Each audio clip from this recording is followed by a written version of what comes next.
Empty Arms, A Story of Loss, A Crumbling Marriage, and The Miracle Nobody Expected. He gives the childless woman a home, making her a joyful mother of children. Psalm 113:9. She had names for all of them, 3 names, chosen carefully. The kind of names you hold in your hands before you say out loud, turning them over, feeling the weight of them. Names she had written in a small notebook she kept in the drawer of her nightstand. Names she said quietly, alone, on certain days of the year that nobody else marked on a calendar, but that she carried with the precision of someone who understood that remembering was the only thing left to give. Her husband did not know about the notebook. There were many things, by the time this story begins, that her husband did not know about her anymore. And there were many things she did not know about him, primarily how far the distance had grown between who they had been on their wedding day and who they were now, sitting in the same house, sleeping in the same bed, living in completely separate versions of their grief. Her name is Vivienne Santos. She is 38 years old.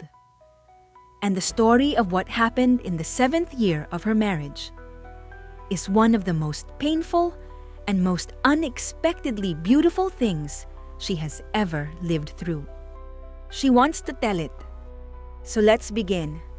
Please like, subscribe, and hit that notification bell to help us to grow this channel to uplift more people. Vivienne and her husband Rico had agreed, before they married, that they wanted children. Not abstractly, specifically. 2, maybe 3.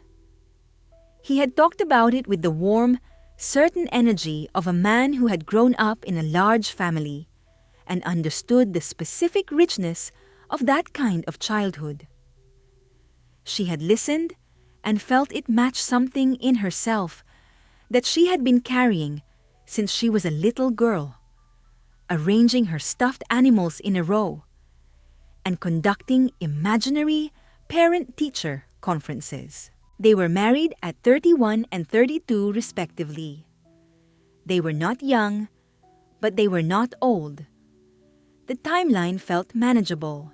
They started trying in their first year. The first year produced hope and then disappointment in the monthly rhythm that people who have been through this know without needing it described. The second year produced the same rhythm, and with it, the beginning of the clinical process. Appointments, tests, the specific vocabulary of reproductive medicine that enters your life and does not leave. The tests showed something that the doctor described with careful clinical language as a significant challenge. Not an impossibility, but a significant challenge. Vivienne's body had a condition that affected her ability to carry a pregnancy to term. The clinical name was precise. The emotional reality was simpler and heavier. The children she and Rico wanted would be difficult to conceive, and, if conceived, difficult to keep. They went through 2 rounds of fertility treatment in the 3rd year. Both failed. Vivienne was 34. She had started the notebook the previous spring. Not for the losses yet, but for the names she was already carrying in her mind. She had started it the way you start a hope chest, in advance of the thing, in faith. The names were there before the losses. She would add the losses to them.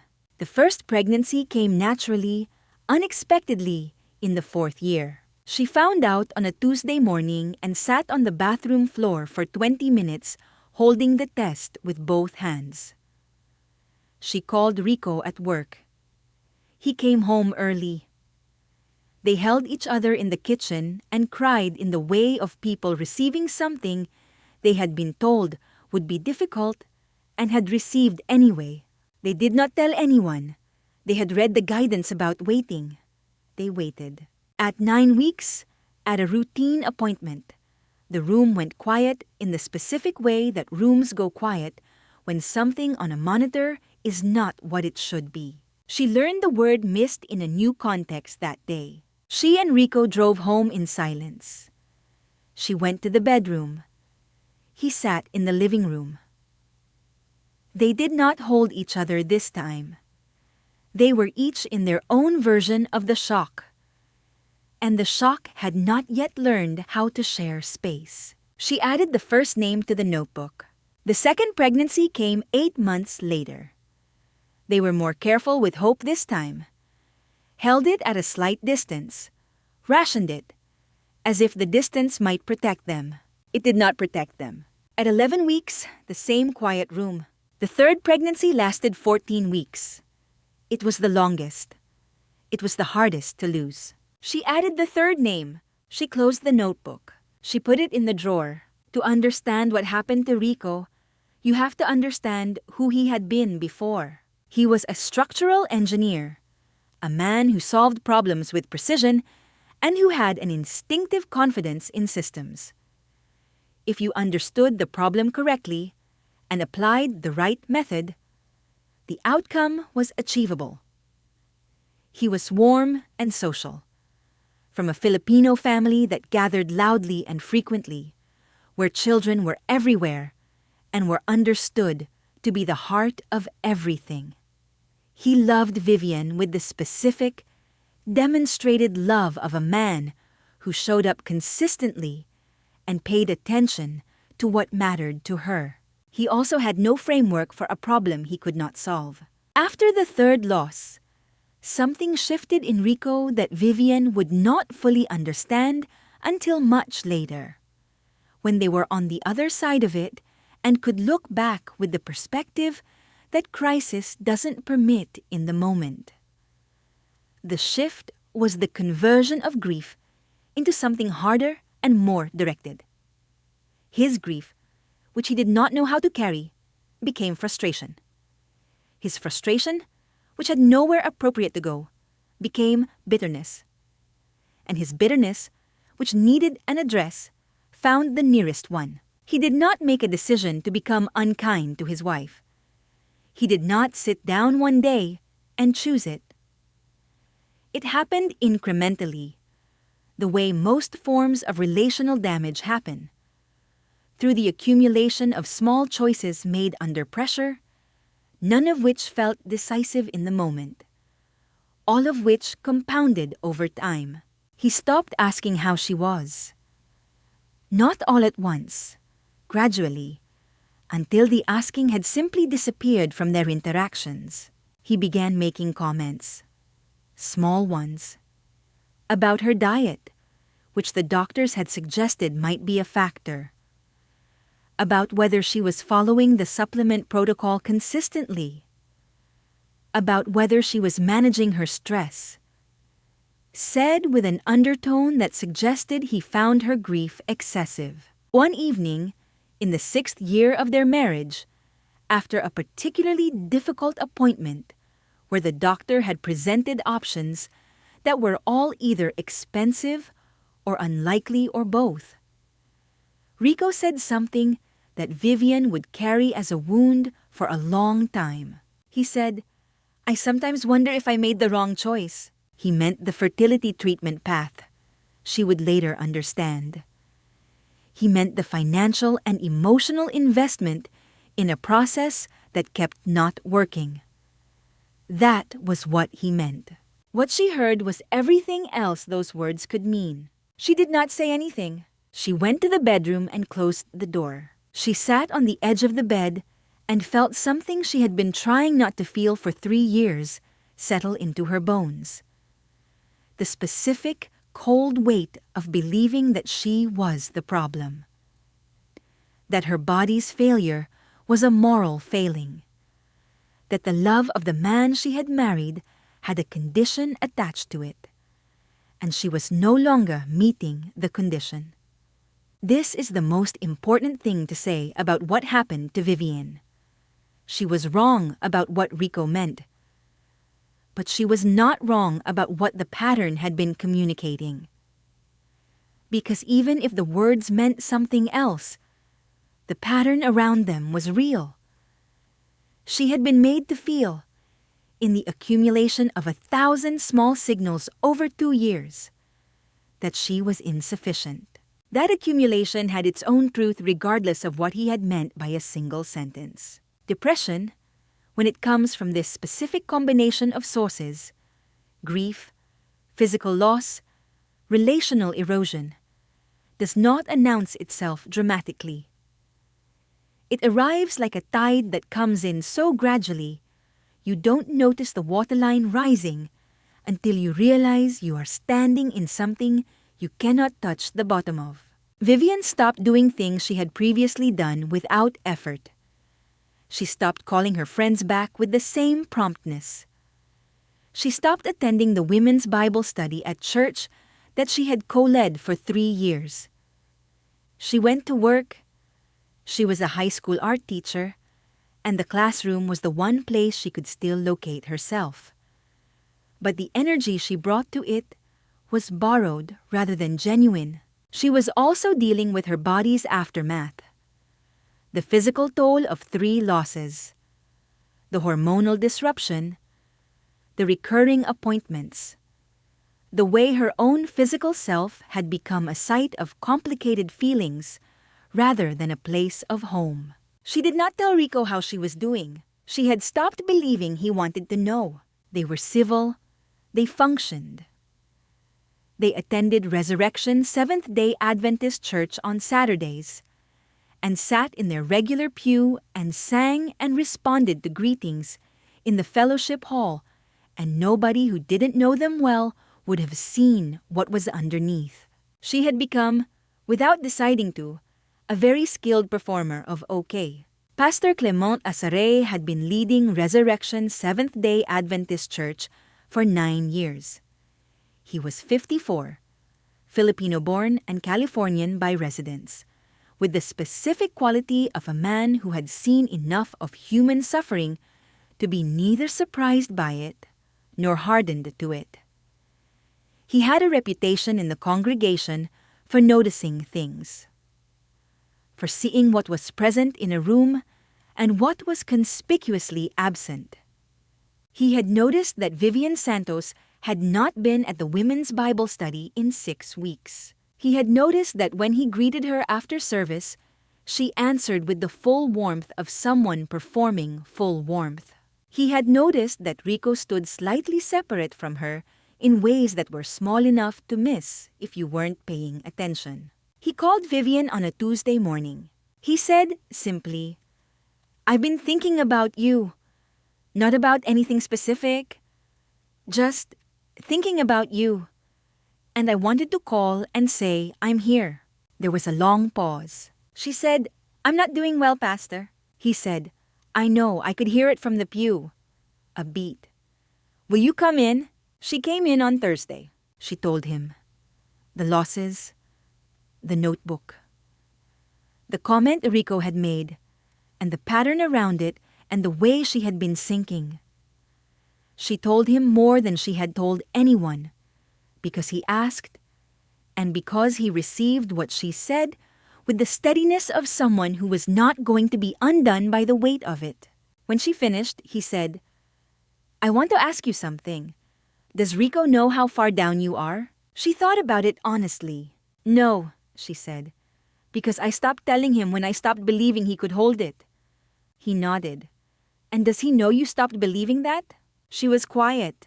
"I think," Pastor Asare said carefully, "that there are 2 people in a great deal of pain in the same house, and that neither of them is fully aware of how much the other is carrying.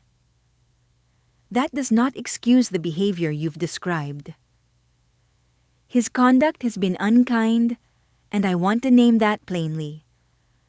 But I think before we can address what has been broken, both of you need to be in the same room." He looked at her. "Will you both come? Together?" She said she would ask. Rico said yes. They sat in Pastor Asare's office on a Saturday afternoon, 2 weeks later. The first 15 minutes were the surface. Polite, managed, both of them performing a version of the problem that was less specific than the real one. Pastor Asare let them perform it, and then said, with the quiet authority of a man who had been in many rooms with many couples, "Let's go underneath that." What came out over the following 90 minutes was not comfortable. Rico talked about his grief, for the first time, in a room with another person. He talked about the specific anguish of a man from a family culture where children were the continuation of the lineage, who wanted children with the specific intensity that came from that context, and who had watched 3 pregnancies end and had not known how to carry that. He talked about how the not knowing had turned the grief outward. He talked about the comment he had made in the 6th year, and what he had meant and what he understood now about how it had landed. He was not making excuses. He was explaining. And the difference between the two was visible. Vivienne talked about the notebook. She had not told him about the notebook. When she described it, the 3 names, the dates, the private marking of what nobody else marked, Rico was silent for a long time.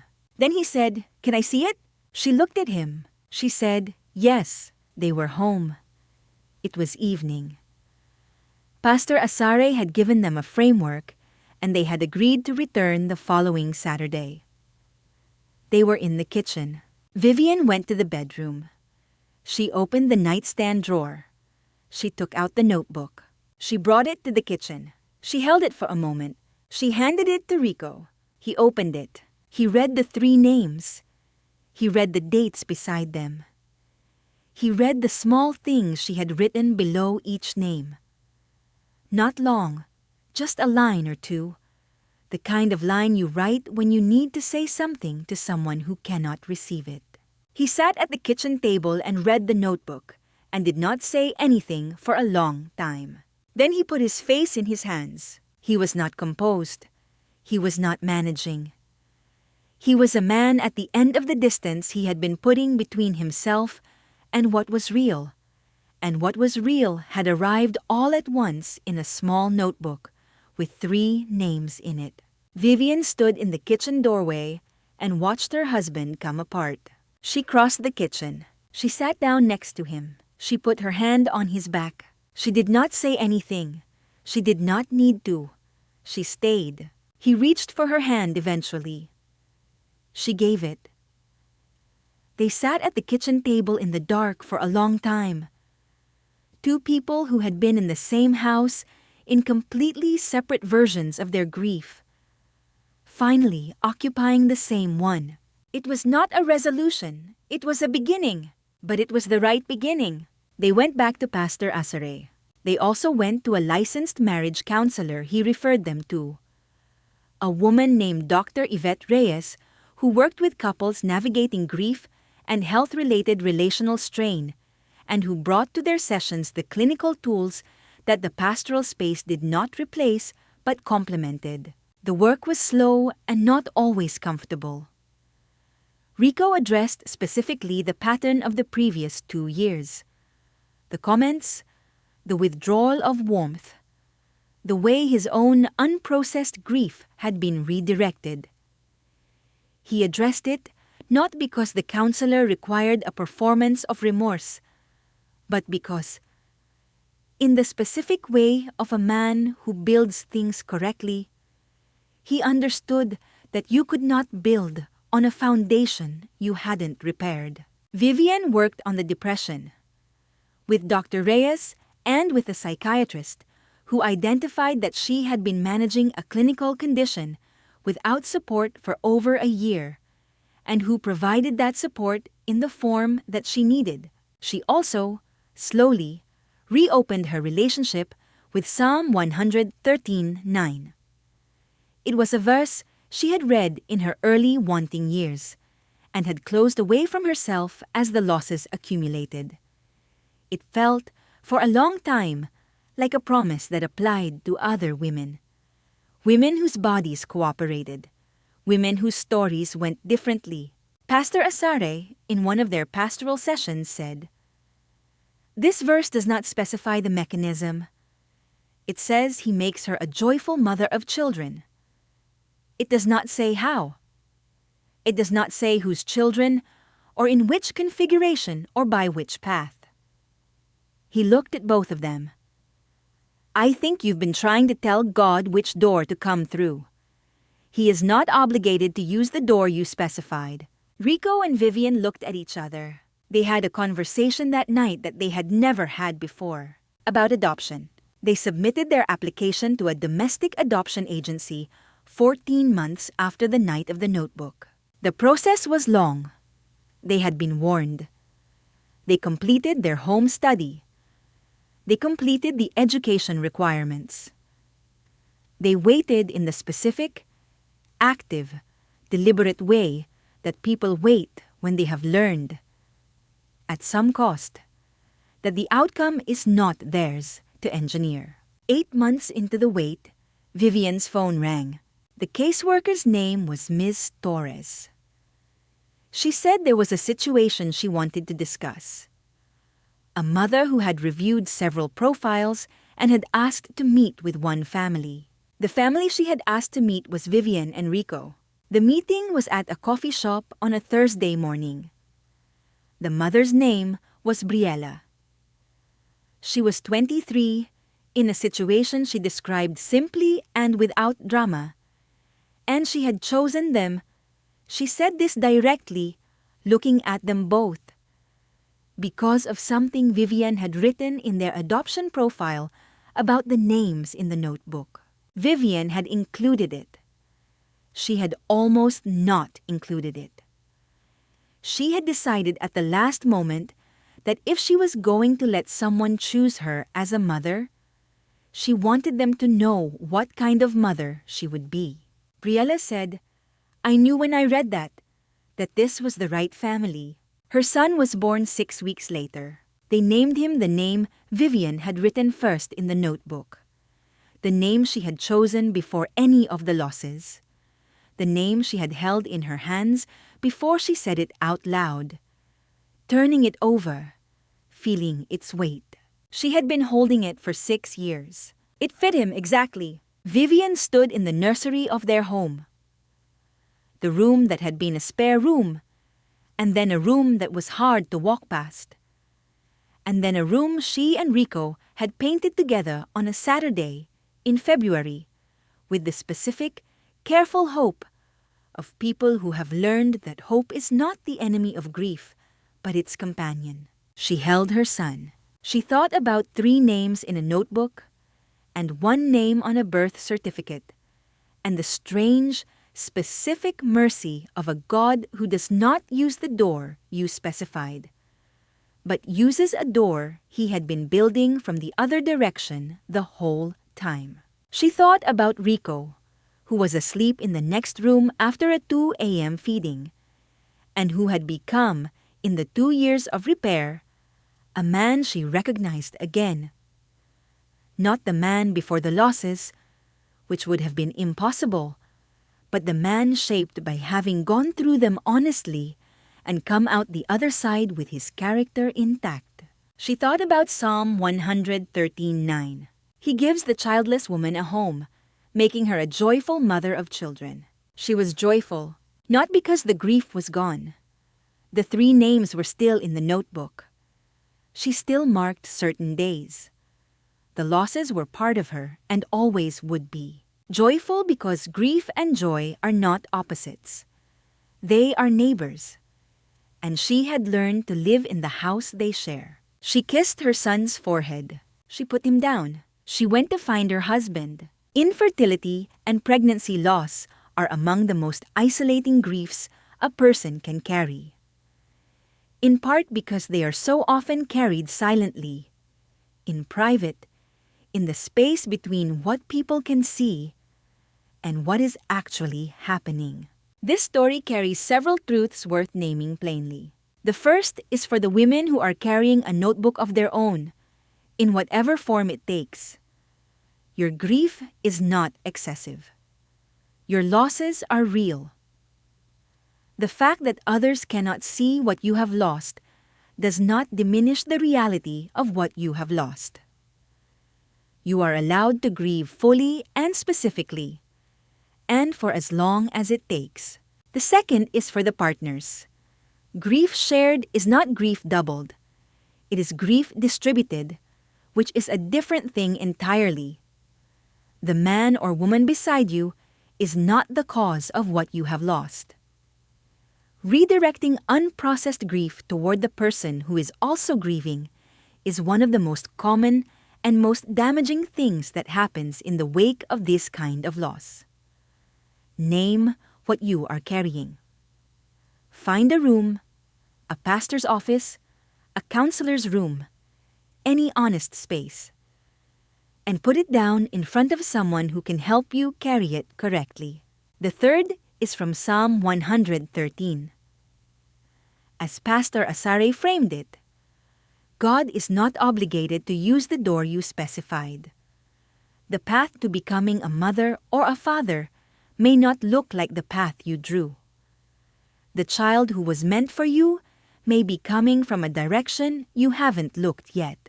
And the fourth, the one that sits underneath all the others. The notebook mattered. The specific, private, faithful act of naming what you had hoped for and lost. That was the thing that reached across a coffee shop table and told a young woman that she had found the right family for her son. Nothing was wasted. Not the waiting, not the grief, not the names. Nothing. He gives the childless woman a home, making her a joyful mother of children. Psalm 113:9. If you are navigating infertility, pregnancy loss, or the relational strain they can bring, you are not alone.